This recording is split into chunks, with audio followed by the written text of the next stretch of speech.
গাজায় ইসরায়েলি হামলায় আরও অন্তত ৬১ জন নিহত হয়েছেন। আহতের সংখ্যা অনেক। সেখানে শিশুদের অপুষ্টির হার বাড়ছে বলে সতর্ক করেছে ফিলিস্তিনি শরণার্থীদের জন্য কাজ করা জাতিসংঘের সংস্থা UNRWA।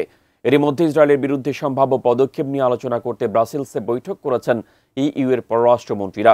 শেখ আব্দুস সালামের প্রতিবেদনে বিস্তারিত।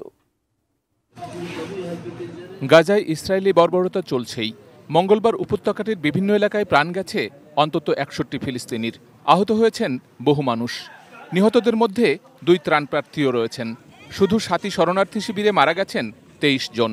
জাতিসংঘের হিসেবে GSF-এর ত্রাণ কর্মসূচি শুরুর পর থেকে ৮৭৫ জন ত্রাণপ্রার্থী মারা গেছেন।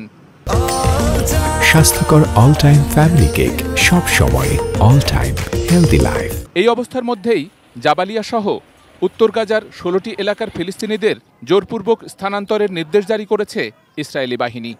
এই নির্দেশের পর আতঙ্কিত হয়ে পালাতে শুরু করেছেন সেখানকার বাসিন্দারা। এদিকে মঙ্গলবার UNRWA সতর্ক করে বলেছে, গত ৪ মাসের বেশি সময় ধরে ইসরায়েলি অবরোধ তীব্র হওয়ায় গাজায় অপুষ্টির হার বাড়ছে। সংস্থাটির প্রধান ফিলিপ লাজারিনি জানিয়েছেন, ২০২৪ সাল থেকে প্রতি ১০ জন শিশুর মধ্যে একজন অপুষ্টিতে ভুগছে।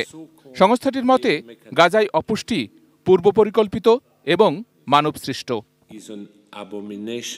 এমন সময়ে এই সতর্কবার্তা এলো যখন ইউরোপীয় ইউনিয়নের পররাষ্ট্রমন্ত্রীরা গাজায় মানবিক পরিস্থিতির উন্নতি না হলে ইসরায়েলের বিরুদ্ধে সম্ভাব্য পদক্ষেপ নিয়ে আলোচনা করতে ব্রাসেলসে বৈঠক করছেন। ইউরোপীয় ইউনিয়নের পররাষ্ট্রনীতি বিষয়ক প্রধান কাজা কাল্লাস 10টি সম্ভাব্য বিকল্প প্রস্তাব করেছেন। ওই বৈঠকে মানবাধিকারের ভিত্তিতে দুই পক্ষের মধ্যে সহযোগিতা চুক্তি লঙ্ঘনের জন্য ইসরায়েলকে দায়ী করা হয়েছে। অন্যদিকে হামাস ও ইসরায়েলি প্রতিনিধিদের মধ্যে কাতারে শান্তি আলোচনা চলছে। উভয় পক্ষ এতে অংশ নিয়েছেন বলে জানিয়েছে কাতারের পররাষ্ট্র মন্ত্রণালয়। Sheikh Abdus Salam, desk report, ATN news.